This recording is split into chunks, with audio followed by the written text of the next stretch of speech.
I also would like to invite our next speaker, Divapriya, if you can join us and also introduce yourself, tell us a few words about your background. Hello, everyone. Slava, thank you for having me here today. My name is Devapriya Khanna, and I'm the founder and managing partner of Connexus Global Ventures, an international business consultancy and industry network for ambitious tech businesses, which are primarily women led, enabling them to scale globally. And our mission really is to close the gender leadership gap in organizations and businesses.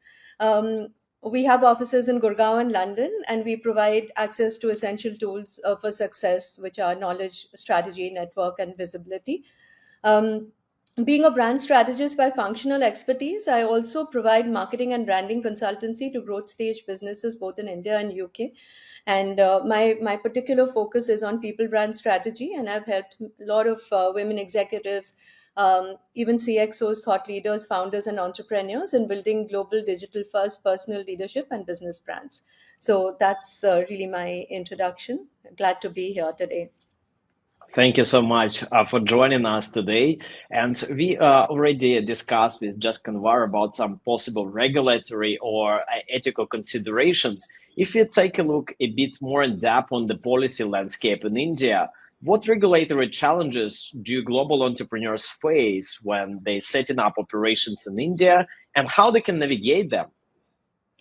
Right, very pertinent question, and I think my esteemed co-panelists have done a brilliant job of creating a segue to this question. Ani has given us many 1.4 billion reasons for foreign companies to come into India, and we've heard about tech, we've heard about startup ecosystem. So, what I want to really say in a nutshell is that global entrepreneurs setting up operations in India do face several regulatory challenges, and these are really the thorns in the otherwise bed of roses. But with careful planning and the right partnerships, these can be effectively navigated. The challenges are multifold, but I'm not going to really talk about too many of them. I'm just going to focus on a few, which are the bigger ones and which need a little bit of quite a bit of navigating, but more than that, awareness. So, beginning with the complexity in the compliance framework. We all know that India has numerous laws governing businesses, including the Companies Act, foreign direct investment, FDI policies, labor laws, what have you. Um, our business registration process is equally complicated, and when the World Bank was till 2020, the World Bank was doing a report called the Ease of Doing Business Index, and in 2020 India ranked 63rd, uh, as a country where the ease of doing business was good. And starting a business in India takes an average of 18 days and 10 procedures. The incorporation of a private limited company typically requires 3 to 4 weeks. So these are some of the, it's a complex environment. The taxation system is complex as well, for people who are dealing with them on a day-to-day basis. So people who are not aware of the tax structure would find it very challenging. um, India has a multi-layered tax structure, including corporate tax, goods and services tax, which is GST, and withholding tax on cross-border transactions. So, for example, the GST, which is the goods and services tax, we have five different tax slabs, which is at 0%, 5%, 12, 18, and 28%. So, really understanding all of this and wrapping one's head around the business registration, the taxation, and the compliance procedures requires a bit of doing. It requires awareness.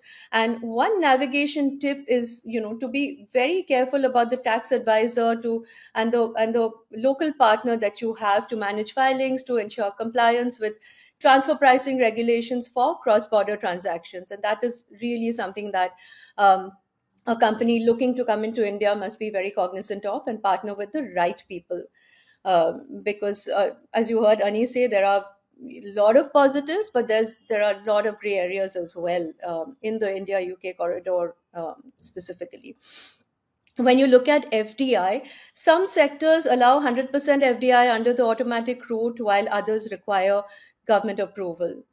Um, when you look at IPR, protecting IP can be challenging due to lengthy registration process and enforcement issues. Navigation tip to work around this would be to file for patents, trademarks, and copyrights as early as possible. And India's unique startup initiative offers fast tracking for patent application. I would say use India's single window clearance system where available and build relationships with local government agencies to streamline processes. And last but not the least, India is not one country. We've heard this. My panelists have, all of them have talked about how India is really like a jigsaw puzzle of multiple cultures and multiple diverse cultural landscape. So it's important to really understand the cultural landscape and not treat India as one, treat India as, and a marketplace which really has many different nuances. um, Navigation tip: invest time in understanding local business customs. Consider hiring local talent. Vignesh mentioned about partnering with an Indian partner to come in and, probably as a co founder, and look at bridging cultural gaps. And I would really say that. It's important. There are many ecosystem enablers, very bona fide, credible ecosystem enablers. It's important to work with a consultancy firm that aggregates all these services on one platform. Mhm. Thank you so much for your contribution on that. And it was very helpful understanding that it's importance of getting the local partner and reliable partners to step into the Indian startup ecosystem. What's been mentioned before during our panel discussion, we see the rise of female entrepreneurs, and there is kind of the growing the growing appearance of female entrepreneurs and startup founders in the Indian ecosystem. If there is anything can be done more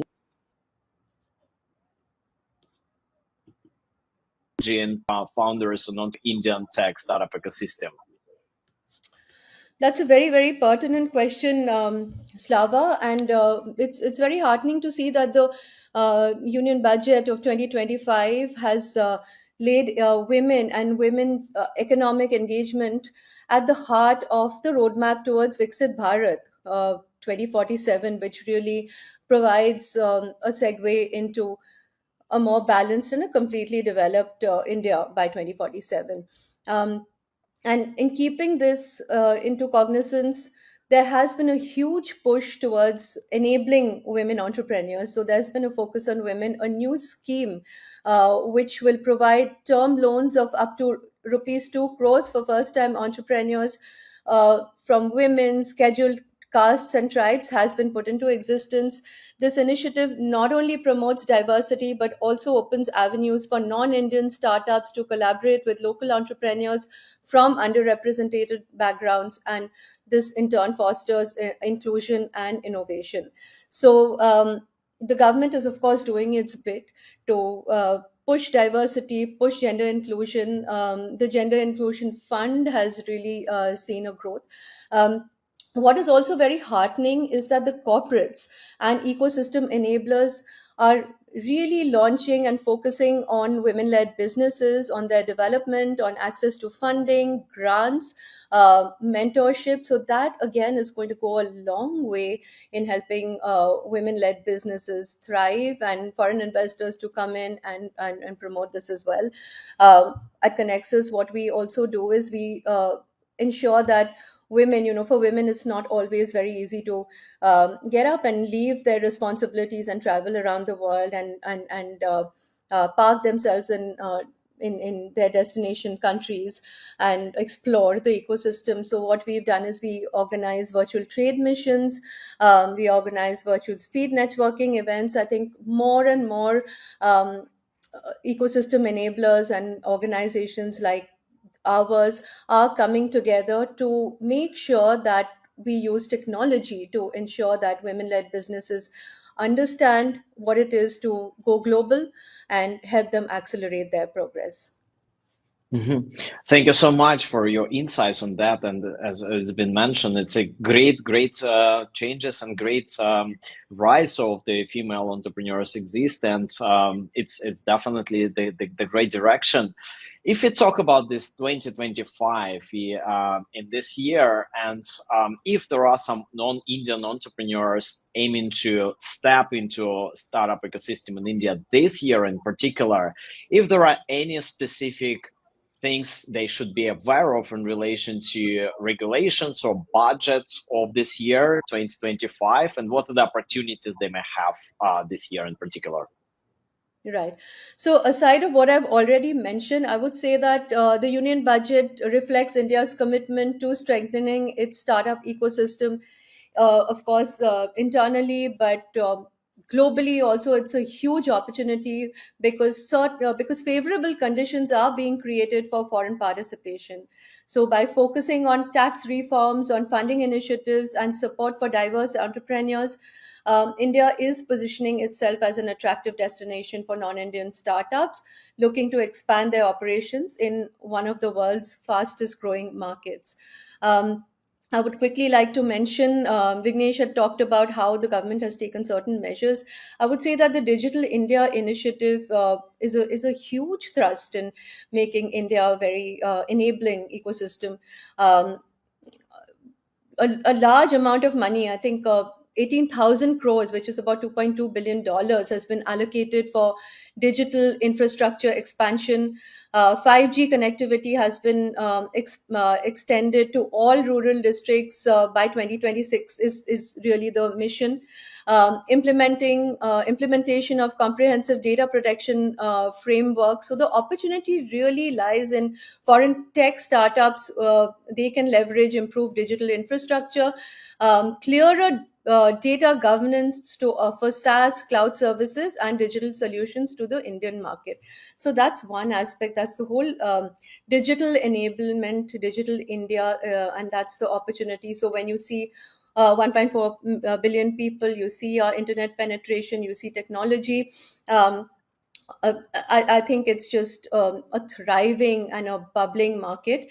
Another thing that the government has done has been the introduction of a deep tech fund in this union budget. A dedicated deep tech fund has been established to support startups in sectors like AI, blockchain, and robotics.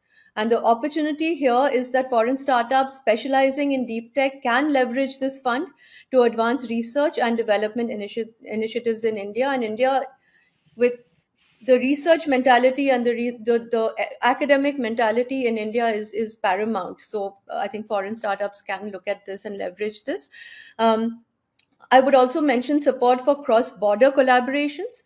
Recognizing the global nature of startups, the budget further emphasizes support for cross border partnerships.